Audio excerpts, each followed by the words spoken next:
Deer best friend, তোকে নিয়ে কিছু কথা। এই কথাগুলোকে তুই কিভাবে নিবি তা আমি জানি না, কিন্তু আজ আমি সত্যি কথাগুলোই বলবো। তুই তো জানিস, দেখিস সবসময় আমি বেস্ট ফ্রেন্ড নিয়ে কতটা মাতামাতি করি। আমার বেস্ট ফ্রেন্ড এই, আমার বেস্ট ফ্রেন্ড ওই, ও এটা করে ওটা করে, সবকিছু সবার সাথে বলে বেড়াই। আমার বেস্ট ফ্রেন্ডের সাথে কারো তুলনা হয় না।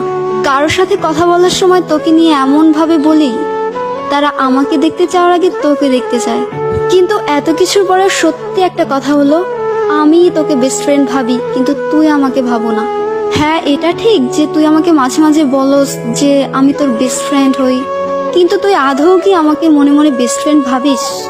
তুই যদি আমাকে বেস্ট ফ্রেন্ডই ভাবতি, তাহলে তুই আরো 3টা বেস্ট ফ্রেন্ড বানাতে পারতি না। আমি ছাড়াও তোর বেস্ট ফ্রেন্ডের অভাব নাই। আমার মুড অফ থাকলেও তোর মুড ঠিকই থাকে। আমি রাগ অভিমান করলেও তোর তাতে কিছু যায় আসে না।